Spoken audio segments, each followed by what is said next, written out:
Page 58, the Wayfaring Stranger. This is in the key of D minor. D minor is the relative minor to F major. It has one flat. Both of those keys have one flat. That's why they're related. So all the B's in this piece are flatted.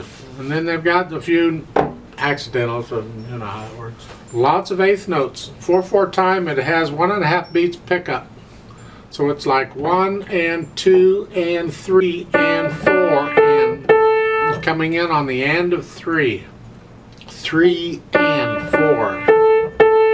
It's a fairly slow piece, so this shouldn't be a problem, I'm hoping. Look at the first line here. Let's just count it out slowly. 3 and 4 and 1 and 2 and 3 and 4 and 1 and 2. You just follow the rhythm, you'll be fine. Then once you get it, then you can speed it up a little bit. Lots of tied notes. Make sure you hold down the tied notes for the full, amount. Don't play the note again if it's tied. You're just hanging on to it. At the bottom of page 58, in the last couple of measures, you're here.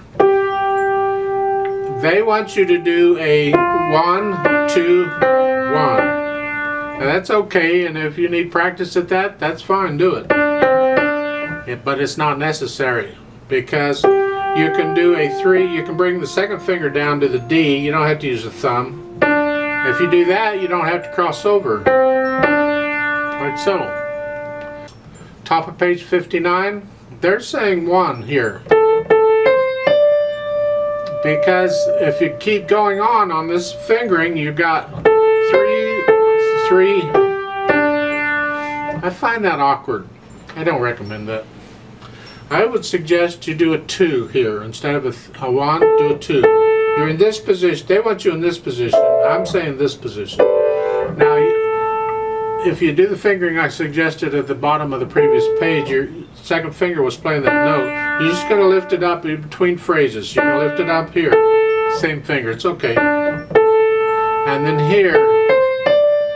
And then in the second measure, it's the 5's playing the half note, and it's tied.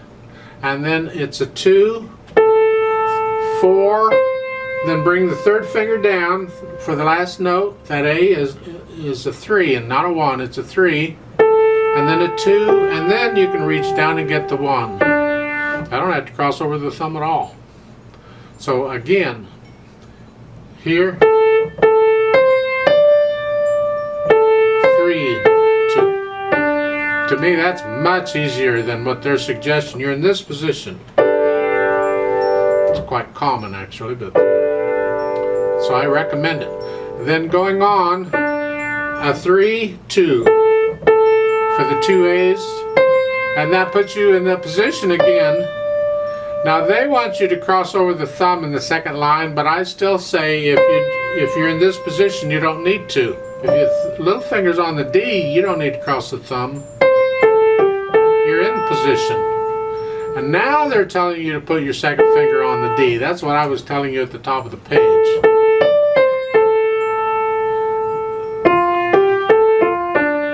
That's what I like better. And again, at the third line down, last couple measures, if you want to cross over, that's fine.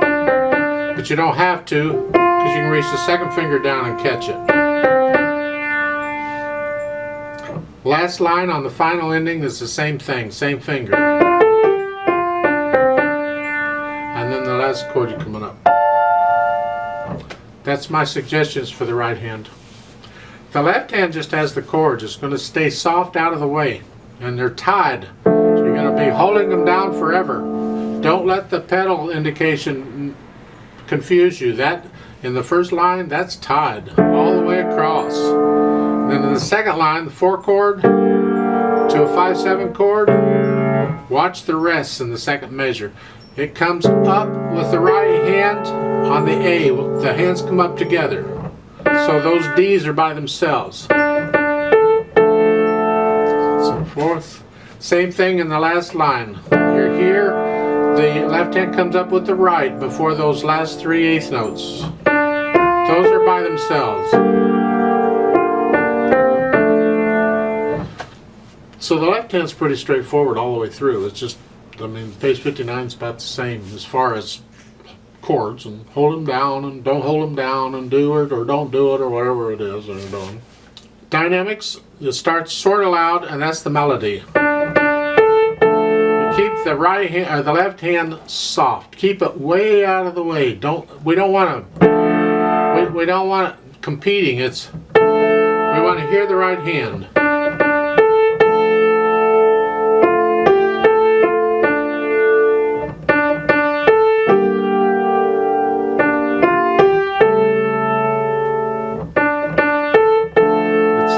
So the melody is what counts. Keep the left hand soft, or very soft, I recommend on this piece. Over on page 59, they give you a decrescendo in the third line down. It's at the end of the piece and you're kind of getting down here. I don't know why they didn't give you a retardando, but they didn't, so okay, we just get softer. And then at the last line, they call the final ending. I don't know why it's called a final ending. That's new to me. Could be called a coda. It's a final ending is like an extra ending where the piece actually ends at the end of the third line. It's over there. And here is just kind of a tag on the end. To me, that's a coda.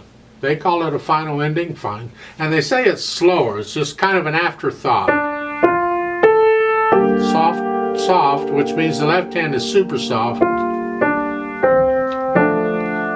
And then the last chord is very soft. And there you can play both hands the same. There. Now there's a repeat sign at the end of the third line on 59. When we do the play with me, I am going to repeat it. So we go back to the beginning on page 58 and we do all that again. Now also on that repeat sign, there's a fermata there. So I'm going to hold it an extra beat because of the metronome. And the caesura is there. The railroad tracks, those two little lines, they call it a pause. Well, that's what you do. You simply complete silence for just a moment. And then you continue. When I play with a metronome, I just quiet for one beat. So the last measure going on to the final ending, it doesn't matter if I go on to the final ending or repeat, it's the same way. So it's here. 1, 2, 3. The eighth note's on 3, and I'm going to hold it one extra count, so it'll go to 4, and then I'll come up. 1, 2, 3, 4, pause, and then you go on. To keep it with the metronome here, I'm going to have to pause it like an extra beat and a half or so, because I need to come in on an up. That needs to be on an and, not on a beat. And 4 and 1 for the last line. It's a little tricky, but follow me, you'll get it fine. Now, pedaling wise, you can do this whole piece without pedal just fine. You don't need it. And I really disagree with their pedaling on this piece because it's mushy. If I pedal it like in the first line on page 58, if I pedal it like they're saying to, I get this.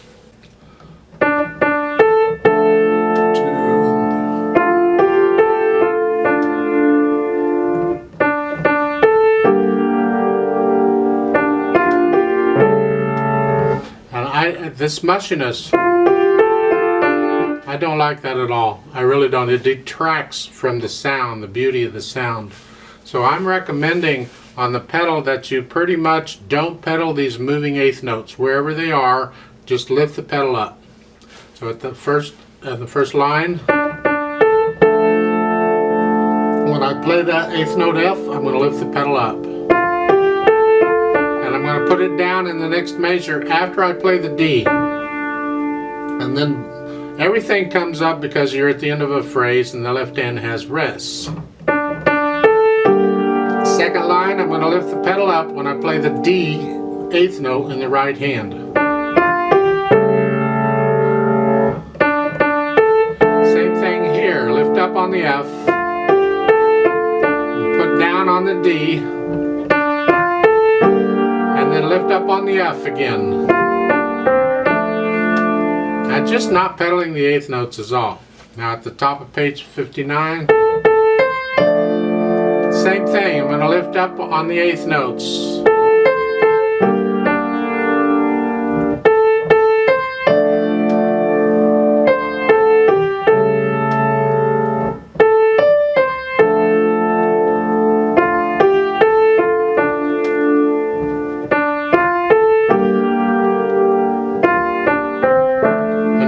pedaling the eighth notes because I don't want to smear them. If you like them smeared, you go right ahead and smear away. You do. Let's try this out very slowly together. I'm going to give us about 3.5. We come in on the end of 3, so I'm going to give us the 3 beats, and then we come in 1, ready, and go type thing. So the right hand is in D, the left hand's in D, and the foot's on the pedal, and here we go. 1 and ready and go. 1 and 2 and 3 and 4. 1 and 2 and 3. 1 and 2 and 3. And 2 and 3. And 2 and 3. 3, 2 and 3, 2 and 3, 2 and 3, 2 and 3, 2 and 3,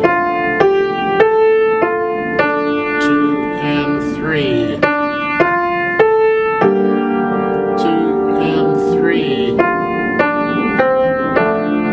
2, 3, hold, pause. And 2 and 3. 2 and 3. 2 and 3.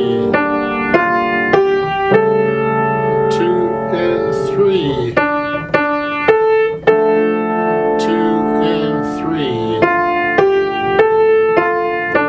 2 and 3.